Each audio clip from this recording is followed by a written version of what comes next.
Hello दोस्तों, स्वागत है आपका हमारे जीके वाटिका यूट्यूब चैनल पर। दोस्तों, आज की इस वीडियो में हम बीए पार्ट थर्ड आधुनिक विश्व के इतिहास के कुछ महत्वपूर्ण प्रश्नों की चर्चा करेंगे। तो चलिए दोस्तों, शुरू करते हैं। सबसे पहला प्रश्न, पूंजीवाद से आप क्या समझते हैं? इसका उत्तर है 15वीं शताब्दी के अंत में विकसित होने वाली अर्थव्यवस्था को पूंजीवाद कहा जाता है। इसका उद्देश्य अधिक से अधिक लाभ कमाना है। दूसरा प्रश्न, लियोनार्डो दा विंची कौन थे?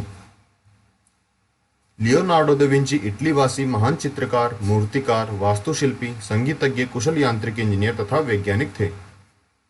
तीसरा प्रश्न, म्यूल का आविष्कार किसके द्वारा किया गया? म्यूल का आविष्कार सैमुअल क्रॉम्पटन के द्वारा किया गया।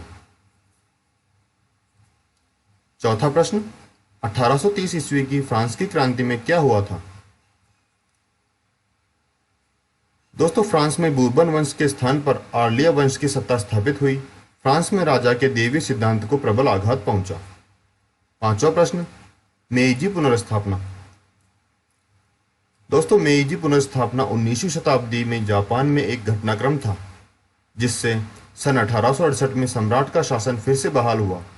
इससे जापान के राजनीतिक और सामाजिक वातावरण में बहुत ही महत्वपूर्ण बदलाव आए, जिससे जापान तेजी से आर्थिक, औद्योगिक और सैन्य विकास की ओर बढ़ने लगा। छठा प्रश्न, गुट निरपेक्षता। दोस्तों, गुट निरपेक्षता का अर्थ है किसी भी देश के साथ सैनिक गुटबंदी में सम्मिलित न होना, अर्थात पश्चिमी या पूर्वी गुटों के किसी भी विशेष देश के साथ सैनिक दृष्टि से न बनना है तथा अपनी स्वतंत्र विदेश नीति का पालन करना ही गुट निरपेक्षता है। सातवां प्रश्न, संयुक्त राष्ट्र संघ के 3 प्रमुख अंग। पहला महासभा, दूसरा सुरक्षा परिषद, तीसरा आर्थिक एवं सामाजिक परिषद, चौथा अंतर्राष्ट्रीय न्यायालय, पांचवा न्यास परिषद, छठा है सचिवालय। आठवां प्रश्न, भूमंडलीकरण या वैश्वीकरण। दोस्तों, भूमंडलीकरण या वैश्वीकरण राजनीतिक, आर्थिक, सामाजिक, वैज्ञानिक तथा सांस्कृतिक जीवन के विश्वव्यापी समायोजन की एक प्रक्रिया है। नवा प्रश्न, पुनर्जागरण का प्रारंभ इटली में ही क्यों हुआ? इटली में ही सर्वप्रथम पुनर्जागरण के कारण। सबसे पहला कारण, प्राचीन रोम सभ्यता का केंद्र। दूसरा कारण, व्यापारिक समृद्धि एवं विदेशी व्यापार का केंद्र। तीसरा कारण, प्राचीन यूनानी संस्कृति से संपर्क। चौथा कारण, पूर्व की समृद्ध संस्कृतियों से संपर्क। पांचवा कारण, भौगोलिक अनुकूलता। छठा, इटली में शिक्षा के स्वरूप में परिवर्तन। 10वां प्रश्न, मार्टिन लूथर। दोस्तों, doctor Martin Luther king junior America के एक पादरी, आंदोलनकारी एवं अफ्रीकी अमेरिकी नागरिक अधिकारों के संघर्ष के एक प्रमुख नेता थे। उन्हें अमेरिका का गांधी भी कहा जाता है। उनके प्रयत्नों से अमेरिका में नागरिक अधिकार क्षेत्र में प्रगति हुई, इसीलिए उन्हें आज मानव अधिकारों के प्रतीक के रूप में भी देखा जाता है। 12वां प्रश्न, राष्ट्रसंघ। राष्ट्रसंघ के 4 स्थायी सदस्य फ्रांस, ब्रिटेन, जापान, इटली व संयुक्त राज्य अमेरिका थे। राष्ट्रसंघ के अंतर्राष्ट्रीय न्यायालय का मुख्यालय हॉलैंड के हेग नगर में था। इसमें न्यायाधीशों की संख्या 15 थी। इसका उद्देश्य शांति व सहयोग को बढ़ाने तथा भविष्य में युद्धों की विभीषिकता से बचना था। 13वां प्रश्न, बोल्शेविक क्रांति। दोस्तों, 7 नवंबर 1917 ईस्वी को रूस में दूसरी राज्य क्रांति हुई। इसे बोल्शेविक क्रांति भी कहा जाता है। बोल्शेविक दल के प्रमुख संस्थापक लेनिन थे। रूस के श्रमिकों के संगठन में बोल्शेविक का वर्चस्व था। ये रूस में साम्यवाद की स्थापना तथा सर्वाहार वर्ग की सरकार की स्थापना करना चाहते थे। 14वां प्रश्न, म्यूनिख समझौता। दोस्तों, म्यूनिख समझौता 29 सितंबर 1938 ईस्वी को इंग्लैंड, फ्रांस, इटली तथा जर्मनी के बीच संपन्न हुआ। 15वां प्रश्न, बास्तिल के पतन का क्या महत्व है? दोस्तों, यह घटना फ्रांस में चल रही निरंकुश शासन की पहली घटना थी। इस घटना का फ्रांस के इतिहास में बहुत महत्व है। बास्तिल के दुर्ग का पतन उस समय के निरंकुश शासन का पतन था। इसी कारण फ्रांस में राष्ट्रीय पर्व 14 जुलाई को मनाया जाता है। फेसियो शब्द से आप क्या समझते हैं? दोस्तों, प्राचीन काल में रोम का राज्य चिन्ह भी फेसियो था, जिसमें बंधी लकड़ियां राष्ट्रीय एकता का और कुल्हाड़ी शक्ति का प्रतीक मानी जाती थी। मुसोलिनी के फांसी दल ने इसी चिन्ह को स्वीकृत किया। 17वां प्रश्न, समुराई कौन थे? दोस्तों, समुराई या सामुराई मध्यकालीन सामंती जापान के निम्न स्तरीय सैनिक सरगना को कहा जाता था। इस शब्द का प्रयोग बाद में सामान्य सैनिकों के लिए भी किया जाने लगा था। 18वां प्रश्न, भूमंडलीकरण। वैश्वीकरण का शाब्दिक अर्थ स्थानीय या क्षेत्रीय वस्तुओं या घटनाओं के विश्व स्तर पर रूपांतरण की प्रक्रिया है। इसी प्रक्रिया का वर्णन करने के लिए भी प्रयुक्त किया जा सकता है, जिसके द्वारा पूरे विश्व के लोग मिलकर एक समाज बनाते हैं तथा एक साथ कार्य करते हैं। 19वां प्रश्न, पुनर्जागरण अर्थ एवं कारण। फिर से जागना, सांस्कृतिक एवं साहित्यिक क्षेत्र में उन्नति, समस्त यूरोपीय देशों में उन्नति होना, मूर्तिकला में सृजन करना। 20वां प्रश्न, दोनोतेल्लो। दोस्तों, दोनोतेल्लो फ्लोरेंस का महान चित्रकार था तथा मूर्तिकला में गोथिक शैली का सृजन इसके द्वारा किया गया। 21वां प्रश्न, युवा इटली। दोस्तों, यंग इटली एक संस्था है जिसकी स्थापना 1831 ईस्वी में जोसेफ मेजिनी ने फ्रांस के मार्सलीज नामक नगर में किया था। इसका उद्देश्य जनसाधारण में राष्ट्रीय चेतना का प्रसार कर इटली राष्ट्र का एकीकरण करना था। 18 से 40 वर्ष तक के नवयुवक ही इस संस्था के सदस्य बन सकते थे। 22वां प्रश्न, अमेरिगी वेस्पुची।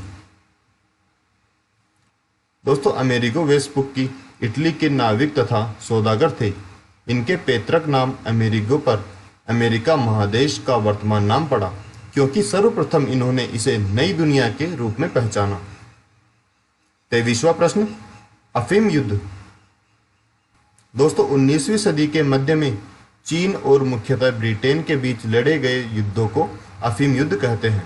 19वीं शताब्दी में लंबे समय से चिंग राजवंश और ब्रिटेन के बीच चल रही व्यापार विवादों की चरमावस्था में पहुंचने के कारण हुए।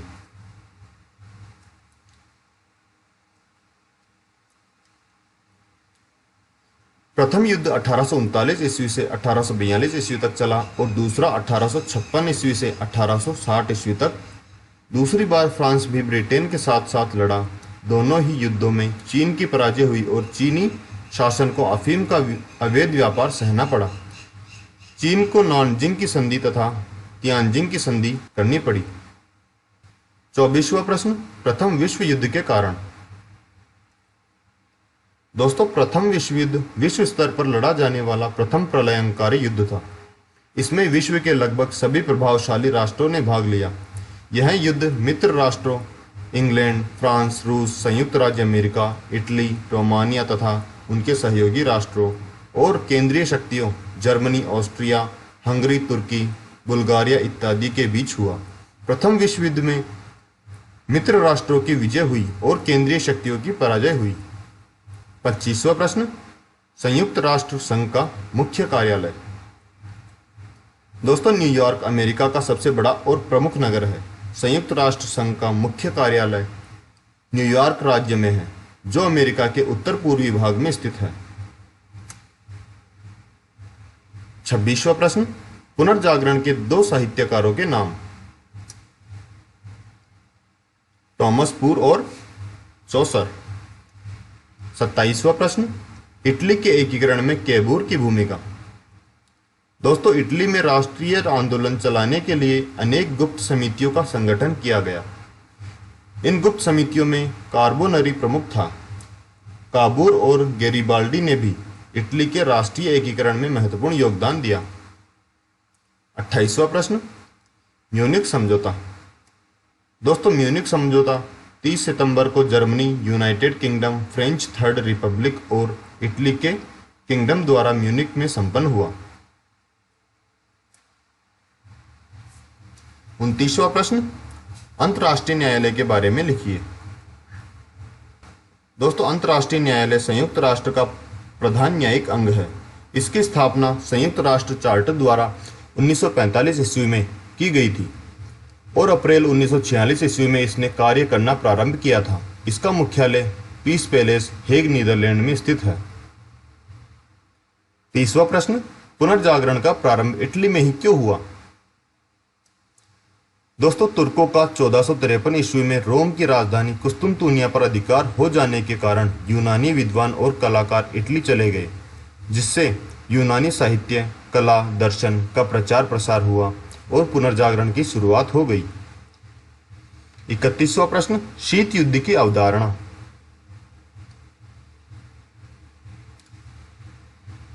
दोस्तों, द्वितीय विश्व युद्ध के बाद के काल में संयुक्त राज्य अमेरिका और सोवियत रूस के बीच उत्पन्न तनाव की स्थिति को शीत युद्ध के नाम से जाना जाता है। बिना हथियारों से लड़ा जाने वाला युद्ध शीत युद्ध कहलाता है। Short questions with answers. पहला प्रश्न, बोस्टन टी पार्टी से आप क्या समझते हैं? दोस्तों, ब्रिटिश संसद ने चाय के व्यापार के संबंध में नया कानून बनाया था। इस कानून के अनुसार ईस्ट इंडिया कंपनी को अमेरिका में चाय बेचने की अनुमति दी गई। बोस्टन के नागरिकों ने जहाज़ों को लूट लिया और लगभग 340 चाय के बक्सों को समुद्र में फेंक दिया। इसे ही बोस्टन की चाय पार्टी दुर्घटना कहा जाता है। दूसरा प्रश्न, राष्ट्रसंघ की असफलता के कारण लिखिए। सबसे पहला कारण, संविधान की दुर्बलता। दूसरा, संरचना की दुर्बलता। तीसरा कारण, अमेरिका का असहयोग। चौथा कारण, वर्साई संधि की उपज। पांचवा कारण, सदस्य राष्ट्रों की स्वार्थपरता। छठा कारण, निःशस्त्रीकरण की विफलता। सातवां कारण, अधिनायकवाद का उदय। आठवां कारण, विश्वव्यापी आर्थिक संकट। तीसरा प्रश्न, रूस की बोल्शेविक क्रांति। दोस्तों, सन 1917 की रूस की क्रांति विश्व इतिहास की सबसे महत्वपूर्ण घटनाओं में से एक है। इसके परिणाम स्वरूप रूस से जार के स्वेच्छाचारी शासन का अंत हुआ तथा रूसी सोवियत संघात्मक समाजवादी गणराज्य की स्थापना हुई। यह क्रांति दो भागों में हुई थी, मार्च 1917 ईस्वी में तथा अक्टूबर 1917 ईस्वी में। चौथा प्रश्न, पुनर्जागरण का आरंभ इटली में ही क्यों हुआ? दोस्तों, तुर्कों का 1453 ईस्वी में रोम की राजधानी कुस्तुनतुनिया पर अधिकार हो जाने के कारण यूनानी विद्वान और कलाकार इटली चले गए, जिससे यूनानी साहित्य, कला, दर्शन का प्रचार प्रसार हुआ और पुनर्जागरण की शुरुआत हो गई। पांचवा प्रश्न, विश्व आर्थिक मंदी के कारण। सबसे पहला कारण, महायुद्ध से उत्पन्न परिस्थितियां। दूसरा कारण, क्षतिपूर्ति और युद्ध ऋण। तीसरा कारण, कृषि एवं उद्योगों का यांत्रिकरण। चौथा कारण, उत्पादन की अधिकता और क्रय शक्ति में गिरावट। पांचवा कारण, स्वर्ण की कमी। छठा कारण, आर्थिक राष्ट्रीयता। सातवां कारण, वॉल स्ट्रीट संकट। छठा प्रश्न, नॉनकिंग की संधि। दोस्तों, नॉनकिंग या नानजिंग की संधि एक शांति संधि थी, जिसने 29 अगस्त 1842 ईस्वी को यूनाइटेड किंगडम और चीन के किंग राजवंश के बीच पहला अफीम युद्ध 1839 से 1842 में समाप्त किया गया। चीन ने बाद में असमान संधि कहा था। इस संधि को 27 अक्टूबर को दाओगुआंग सम्राट और 28 दिसंबर को रानी विक्टोरिया द्वारा अनुमोदित किया गया था। सातवां प्रश्न, आतंक का राज्य। दोस्तों, जब जैकोबियों ने पेरिस की भीड़ और कम्यून की सहायता से कन्वेंशन पर आक्रमण कर सत्ता पर अधिकार किया और गिरोदिस्तों को गिरफ्तार कर आतंक के राज्य की स्थापना की। आतंक के राज्य की स्थापना के साथ ही फ्रांस एक बार पुनः अव्यवस्था का शिकार हुआ। राओस्पियर के नेतृत्व में इसकी स्थापना की गई। आठवां प्रश्न, मेजिनी। दोस्तों, ज्यूसेppe मेत्सिनी इटली के राजनेता, पत्रकार तथा एकीकरण के कार्यकर्ता थे। इनको इटली का स्पंदित हृदय कहा जाता था। इन्होंने 1833 ईस्वी में बर्न में यंग यूरोप की स्थापना की। यह राजतंत्र के घोर विरोधी थे। उनके प्रयत्नों से इटली स्वतंत्र तथा एकीकृत हुआ। विनायक दामोदर सावरकर मैक्सिनी को अपना आदर्श नायक मानते थे। 9वां प्रश्न, पूर्वी समस्या। दोस्तों, पूर्वी समस्या यूरोप के दक्षिण पूर्वी भाग में स्थित तुर्की साम्राज्य की ईसाई जनता की आज़ादी की समस्या थी। वस्तुतः पतनोन्मुख तुर्की साम्राज्य ने यूरोप के इतिहास में 19वीं शताब्दी में जिस समस्या को जन्म दिया उसे पूर्वी समस्या कहते हैं।